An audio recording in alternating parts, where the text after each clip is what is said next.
زما یو ملګری یونیورسټۍ کې پرون مې هغه سره بلنه ورکړې هغه سره مې خبرې کولې نو هغه معلوموي چې په پښتو څه کړي دي چې تاسو لګیا یې او ستاسو ټیم لګیا دی داسې نور ملګري لګیا دي پښتو دپاره تاسو کار کوئ ټول عالمي ژبه کاروبار په انګریزۍ کې دی که ته وګورې علم ژبه د انګریزي ده مونږ دلته کې په انګلیش کې که په پاکستان په هر ګوټ ته لاړ شي که د دنیا په نړۍ هر ګوټ ته لاړ شي انګریزي ده نو ما ویل وروره ته خبر نه تا له چا داسې دا ذهن کې دا اچولی دي چې په دنیا کې چې کوم دی صرف او صرف عمده انګریزي چلی ها که ته د لندن او ته د امریکې خبرې کوې نو دا هغې ملکونه دلته کې به خامخا ویل کېږي ځکه چې د هغې ژبه دا ده دغه نه که چین وګورې جاپان وګورې د دنیا ترقي یافته نور قومونه او ملکونه وګورې واړه واړه ملکونه شته دي زموږ مخې ته د ځوانان ناست دي ستاسو سرچ وکړئ لږ لټون وکړئ پته به درلوږي واړه واړو د څو لکو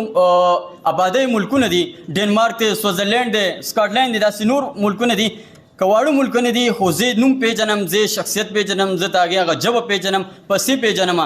چې هغې خپله ژبه ژوندۍ ساتل هغې د دنیا د هجوم کې ځان ورک کړی نه دی په دې خپله ژبه باندې هغې ځان ژوندی ساتلی دی نو موږ له پکار ده چې په دې هجوم کې که موږ ورک نه شو نو موږ خپلو ماشومانو ته په خپله ژبه کې زده کړه خامخا ورکړو د توجه نه مو یوه نړۍ مننه والسلام ژوندی دی پښتون قوم ژوندی دی خپلواک پښتونستان تحریک